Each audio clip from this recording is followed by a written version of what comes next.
2022년 5월 26일 쉴만한 물가교회 온라인 새벽 예배에 오신 여러분들을 주님의 이름으로 환영합니다. 오늘 우리들은 이사야서 2장 10절에서 22절 말씀을 근거해서 너희는 인생을 의지하지 말라라는 제목을 가지고 함께 하나님의 말씀을 생각해 보기를 원합니다. 이스라엘 백성들이 하나님과 맺은 언약을 파기하고 이방인들과 손을 잡은 행동은 이스라엘 백성들을 하나님의 말씀이 아닌 우상에게로 인도하였습니다.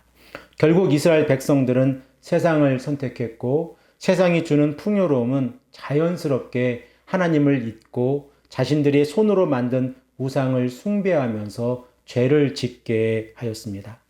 이러한 모습들은 선지자 이사야가 살고 있던 시대에만 일어나는 것이 아닙니다. 현대를 살아가는 우리들에게도 하나님의 말씀을 버리고 세상을 따라 돈이 우상이 되어서 살아갈 때에 하나님의 심판의 메시지는 교회를 통하여 세상에 전파되어져야 합니다. 이러한 상황 가운데에서 이사야는 이사야서 2장 9절 말씀에 그들을 용서하지 마옵소서라고 간구하고 있는데 그 결과가 어떻게 되었습니까? 이 결과가 본문 10절에서 21절의 내용에 기록되어져 있습니다. 특별히 우리가 본문 10절에서 21절의 내용을 읽다 보면 반복되어서 기록되어져 있는 내용이 있는데 그 말씀이 10절과 19절과 21절의 말씀입니다. 그리고 그 핵심적인 내용은 제 많은 백성들에게 그들의 방향을 돌이켜 하나님의 위엄과 광대하심과 영광의 심판을 피하여 달아나라고 촉구하고 있는 내용입니다. 오늘 우리들은 19절의 말씀을 읽겠습니다. 사람들이 아멸과 토굴로 들어가서 여호와께서 땅을 진동시키려고 일어나실 때에 그의 위엄과 그 광대하심의 영광을 피할 것이라. 그러면 이스라엘 백성들이 하나님의 영광과 위엄과 광대하심을 피해 숨어 있어야 하는 이유가 무엇입니까? 바로 그들의 교만입니다. 이스라엘 백성들이 교만해서 숨어 있어야 될 그 장소를 바라보면 참담합니다. 그들은 험악한 바위 틈과 진토와 아멸과 토굴 사이에서 숨어 있어야 합니다. 이렇게 죄를 지은 자들이 숨어 있을 때에 하나님의 위엄과 영광 가운데에서 일어나는 일이 무엇입니까? 바로 교만한 자를 낮추시고 여호와께서 홀로 영광을 받으시는 모습입니다. 이 말씀이 본문 11절과 17절에 기록되어져 있는데 이 시간에 11절의 말씀을 읽겠습니다. 그날에 눈이 높은 자가 낮아지며 교만한 자가 굴복되고 여호와께서 홀로 높임을 받으시리라.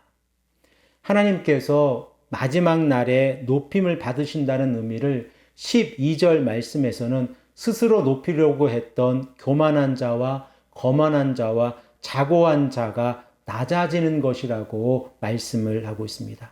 또한 하나님께서 홀로 높임을 받으실 때에 13절에서 16절의 말씀을 보면 첫 번째로 피조물 가운데에서 높음을 자랑하는 레바논의 백향목과 바산의 모든 상수리 나무와 높은 산과 모든 솟아오른 작은 언덕들이 낮아질 것이다 라고 말씀하고 있고, 둘째, 인간이 만든 모든 망대와 견고한 성벽과 다시스의 모든 배와 아름다운 조각들도 낮아질 것이다 라고 말씀을 하고 있습니다. 결국 하나님의 임재는 모든 피조물과 모든 인간이 만들어 놓은 높은 것들을 낮추신다고 성경은 우리에게 말씀을 하고 있습니다. 이사야는 다시 본문 17절의 말씀에서 여호와께서 홀로 높임을 받으실 때에 우상들이 어떠한 결론이 되는지를 우리에게 말씀을 하고 있습니다. 18절과 20절에 이 말씀이 기록되어져 있는데 우리 다 함께 읽겠습니다. 우상들은 온전히 없어질 것이요. 20절 말씀입니다. 사람이 자기를 위하여 경배하려고 만들었던 은 우상과 금 우상을 그날에 두더지와 박쥐에게 던지고. 여호와 하나님의 진노를 만들어낸 우상들의 결말이 어떻게 되었습니까? 우상들은 모두가 완전히 없어질 것입니다. 그리고 또한 이스라엘 백성들이 돈을 쫓아가서 만든 은 우상과 금 우상은 두더지와 박쥐에게 던져질 것입니다. 이스라엘 백성들이 레위기 율법 가운데에서 부정한 짐승으로 구분하고 있는 것이 무엇입니까? 바로 오늘 본문에 등장하고 있는 두더지와 박쥐입니다. 우리 다 함께 말씀으로 확인하겠습니다. 레위기 11장 29절의 말씀입니다.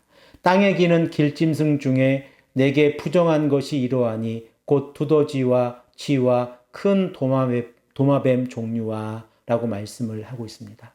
하나님께서는 이사야의 메시지를 통하여 우상은 하나님 앞에서 부정한 짐승과 같다라고 말씀을 하고 있습니다. 결과적으로 하나님과 언약을 파기하고 돈을 쫓아 우상에게 간 이스라엘 백성들에게 최종적으로 주어지는 메시지가 오늘 본문 22절의 말씀인데, 이 메시지는 심판의 메시지라기보다 사랑의 메시지로 하나님께서 이스라엘 백성들에게 말씀하고 있는 내용입니다. 우리 다 함께 22절의 말씀을 읽겠습니다. 너희는 인생을 의지하지 말라. 그의 호흡은 코에 있나니 새말 가치가 어디 있느냐. 저는 이 말씀이 이사야서 전체의 중심 주제 가운데에서 하나라고 생각을 합니다. 이스라엘 백성들이 하나님께서 요구하는 삶을 살아가는 것은 인생을 의지하는 것이 아니라 하나님을 의지하는 삶입니다. 우리에게도 이사야 선지자는 동일하게 말씀을 하고 있습니다. 우리가 이 땅을 의지하고 인생을 의지하고 돈을 의지하면서 살아가는 우리들에게 그 모든 것을 내려놓고 하나님을 의지하며 살아가라고 권면하고 있습니다. 사랑하는 성도 여러분, 우리들도 하나님이 아닌 사람과 권력자와 그리고 돈을 쫓아 살아가는 삶을 살아가고 있지는 않습니까? 만일 우리들의 삶 가운데에서 이러한 모습들이 있다면 이 새벽에 하나님 앞에서 회개하고 온전히 하나님만을 의지하는 귀하고 복된 삶을 살아가기 위해서 우리가 간절히 기도하기를 소망합니다. 오늘도 하나님의 말씀을 묵상하면서 그 말씀 가운데에서 우리에게 원하시는 삶이 어떠한 삶인지를 다시 한번 깨닫고 말씀에 순종하시는 귀하고 복된 하나님의 자녀들이 되시기를 간절히 축복합니다.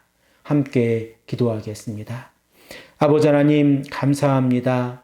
오늘도 우리에게 말씀하셔서 사람을 의지하지 말고 하나님을 의지하며 살아가라고 우리에게 말씀하시니 감사합니다. 매일매일 우리들의 삶 가운데에서 사람을 의지하지 않게 하시고 인생을 의지하지 않게 하시고 오직 하나님만을 의지하고 하나님께 우리의 모든 것을 내어놓고 기도하는 삶을 살아갈 수 있도록 인도하여 주시옵소서. 감사드리오며 사랑에 많으신 예수 그리스도의 이름으로 간절히 기도합니다. 아멘.